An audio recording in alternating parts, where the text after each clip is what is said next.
In this lecture, we're going to be creating tables using HTML. When it comes to building web pages, it's very important to have a solid understanding of table structures. Tables allow us to organize data and content in an organized way. Table data is structured in the form of rows and columns.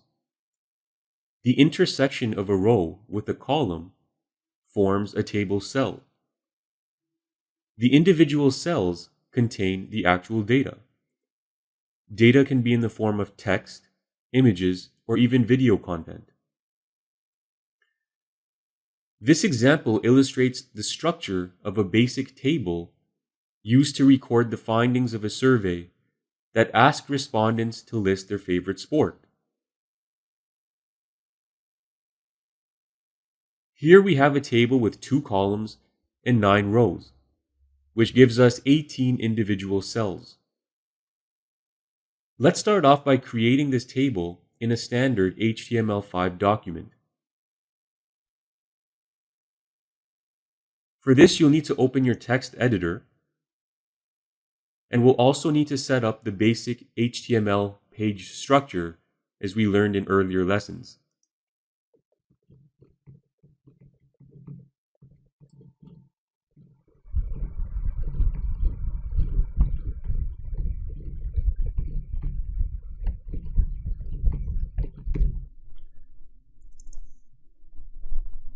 Once you have the basic HTML page structure created, go ahead and save your file anywhere on your computer.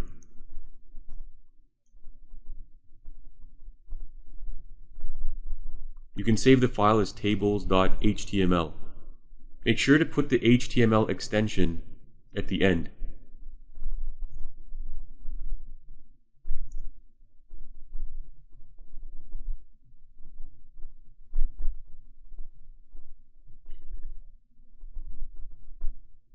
So by now this should all look familiar, and as you probably guessed, the code block for our table will be inserted between the open and close body tags.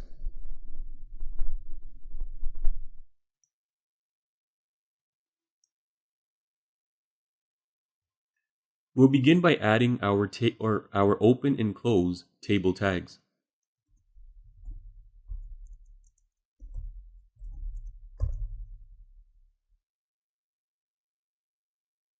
The table tag also has several attributes.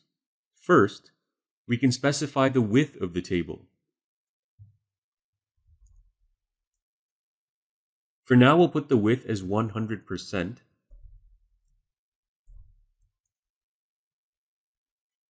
We'll come back to the width attribute once we have our table created, because there are different ways the width can be stated. Next, we can set a border for our table.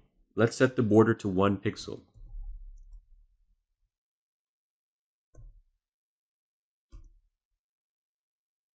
And you can increase this value for a thicker border, or you can put 0 for no border.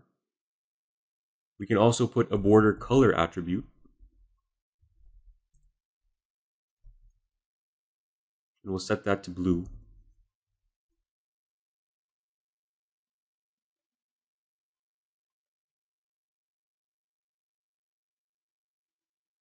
Next, we can specify the cell spacing and cell padding attributes. This illustration provides a visual illustration of what each of these mean. The cell padding will define the amount of space around the cell contents. The cell spacing, on the other hand, will determine the amount of space between each cell in your table.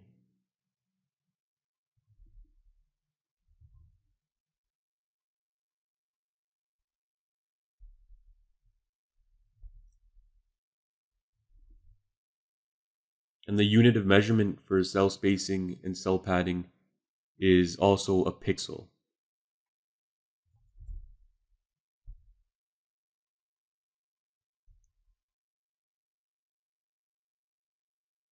Once we've defined these attributes, we can start adding rows and columns. Each row is defined by an open and close TR tag for table row.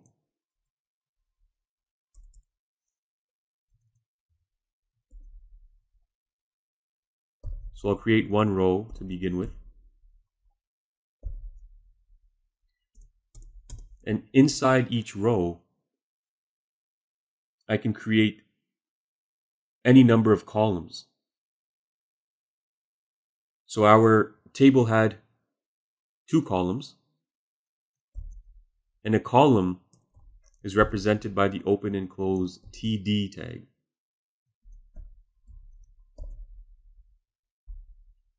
You can insert your content inside the open and close TD tag.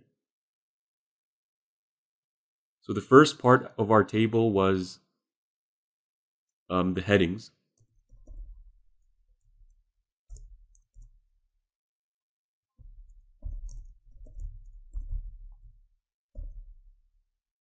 So that's what the first row would look like. Now I'll insert the second row.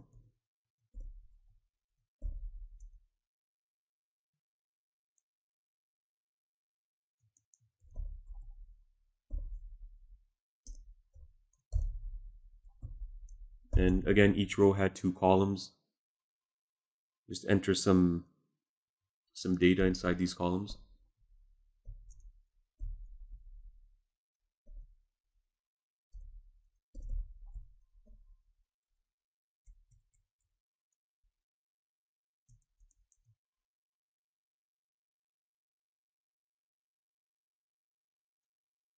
Made a mistake there.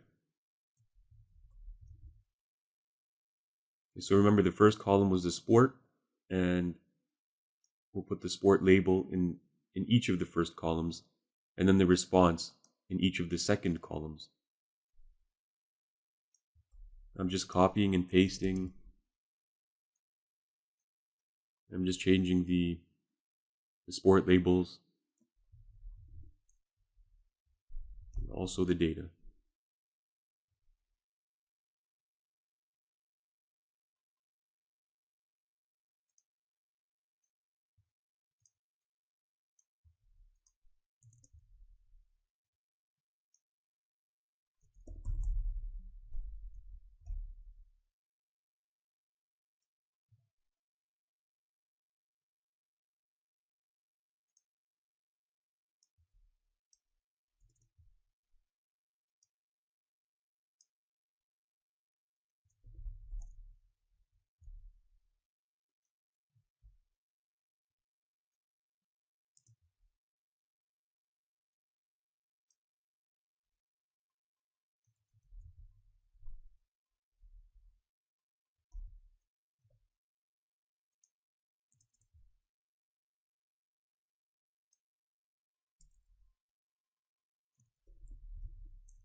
And there it is. That's all the rows and columns for this particular table.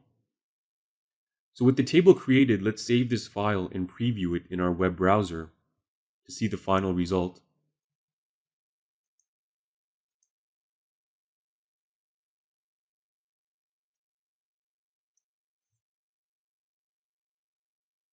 And that's what the table looks like. One thing you may have noticed is the table is the full width of the browser's content area. And this is because we specified a table width of 100%. You'll notice that if we change the size of the browser window,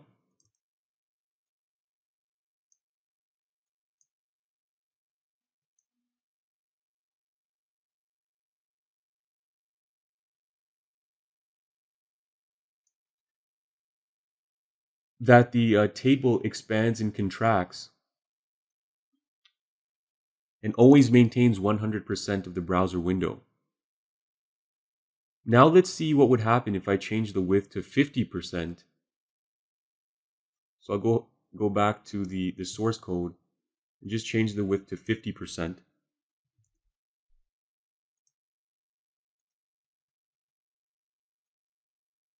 And then refresh the page. Now we can see that the table always maintains 50% of the browser's content area. Okay, so with the percentage-based width, the table will always expand and contract to maintain that percentage, the specified percentage of the browser's content area. But what if we wanted the table to be a fixed width so it doesn't expand or contract with the browser window? For that, we would need to change the width from a percentage to a fixed value. So let's go ahead and change from 50% to 500. Now, if you don't specify a percentage, that converts the table width into a pixel-based table width. So 500 pixels will be the new width of this table. So we're going to save the file, and I'm just going to reload the web browser.